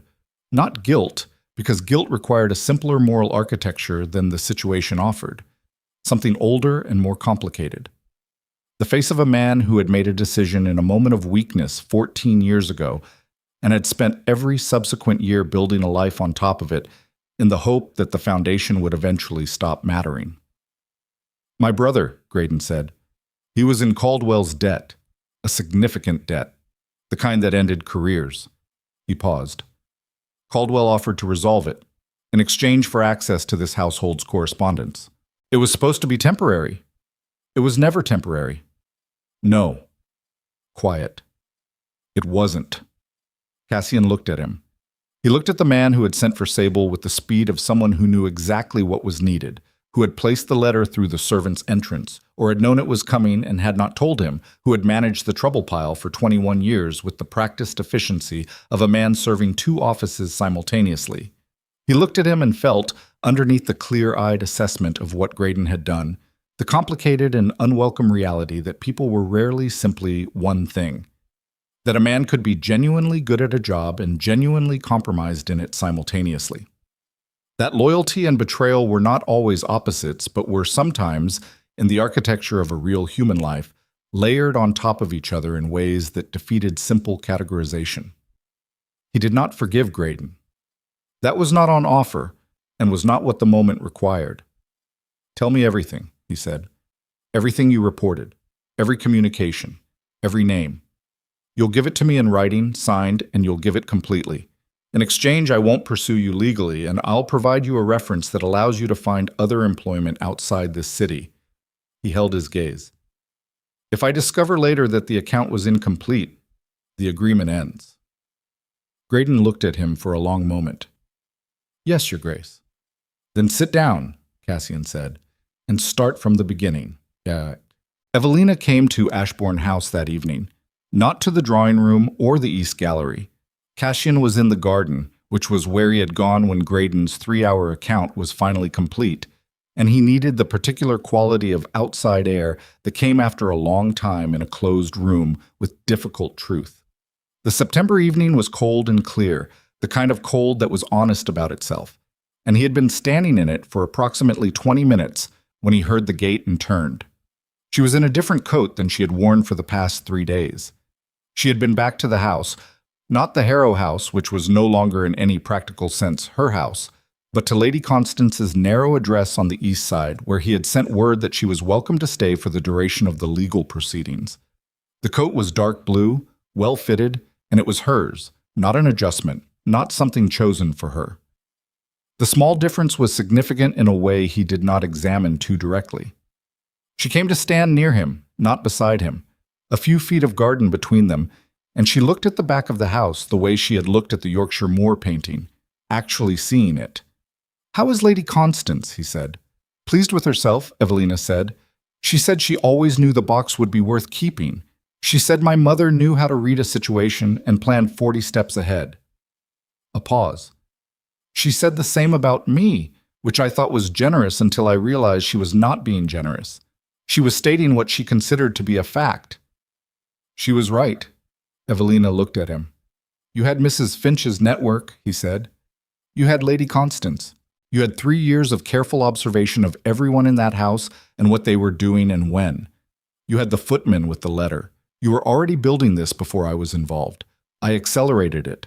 I didn't construct it." She was quiet for a moment. In the garden, something moved. A bird, late in the day, settling somewhere in the hedgerow with a brief sound and then silence.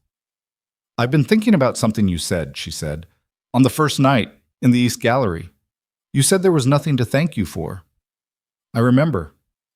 I've been trying to decide if I believe you meant it." "I meant it." "I know." She turned to look at him, and the evening light was doing something to her face that the candlelight inside had not, showing it more plainly without the theater of the gathering or the compression of crisis. "That's what I've been thinking about. Most people do things like that and mean them as currency, as investment, as the first step in a transaction they expect to complete later." She paused. "You didn't?" "No." "Why not?"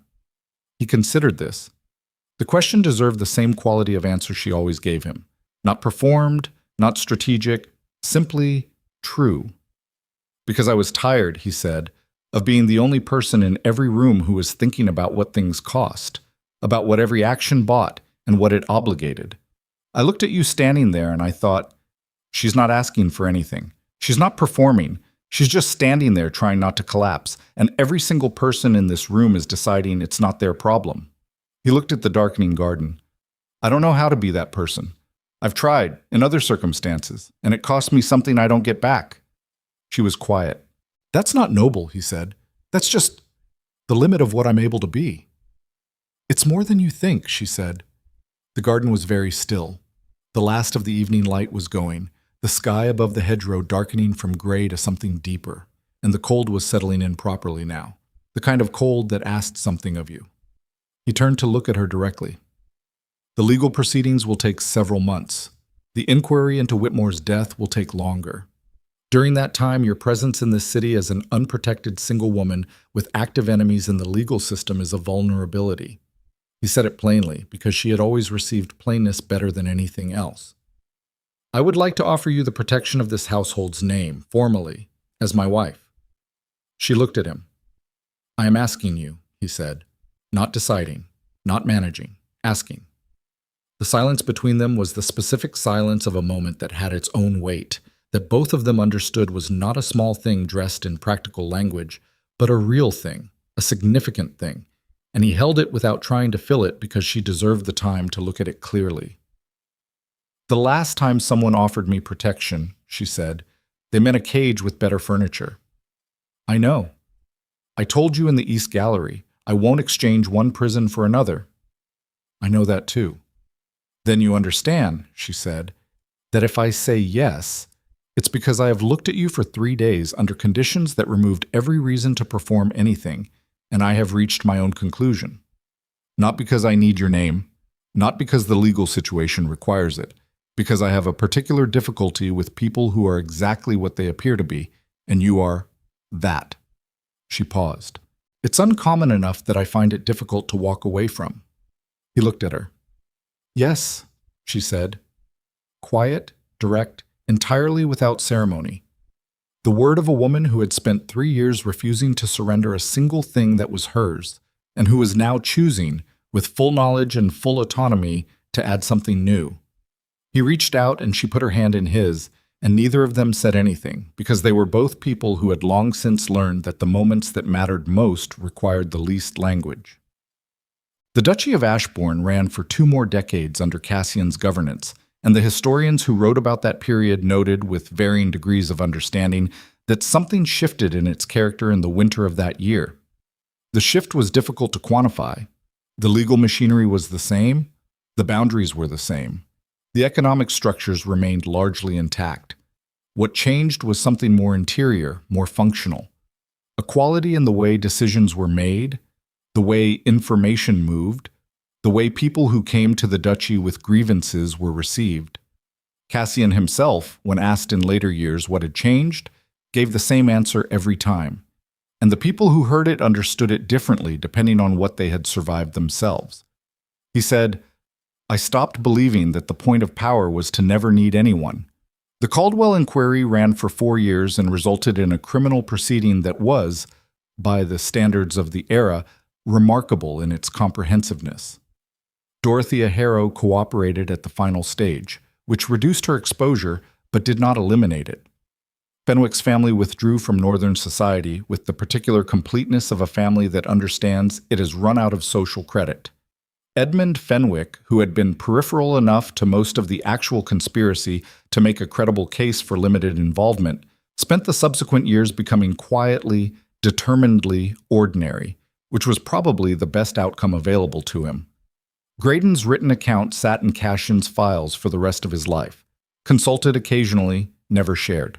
What Cassian did with what it contained was his own business, conducted with the same methodical, unemotional thoroughness he applied to everything, and the people whose names appeared in it discovered, over a period of years, that the comfortable certainties of their positions had developed a gradual and inexplicable fragility.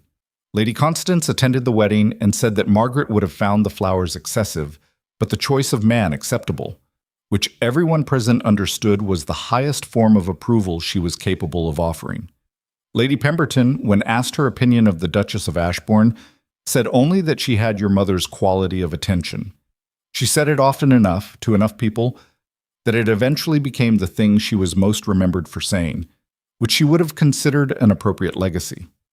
Evelina Harrow, Evelina Ashbourne, did not become the quiet figure behind the duchy's decisions. She became a visible one, which surprised people who had expected the Duke's wife to occupy the traditional peripheral position, and which surprised no one who had watched her stand in a drawing room with a torn gown and a level chin and refuse, in the face of 100 witnesses, to be made small. The duchy became, over the following years, a place where the name you were born with was less important than the character you demonstrated. This was not a revolution. It was a recalibration, slow and unglamorous and unglamorous. The kind of change that arrived not as dramatic reversal, but as accumulated choice, decision by decision, in the specific direction of the people doing the deciding. Cassian Ashbourne governed until 61, when he handed the administration to successors he had spent a decade preparing, with the same patient thoroughness he had applied to everything. He did not do it with sentiment. He did it with the same quality of attention he had applied to the trouble pile every morning for 30 years, comprehensively, without flinching, accounting for every variable he could anticipate and accepting the ones he could not.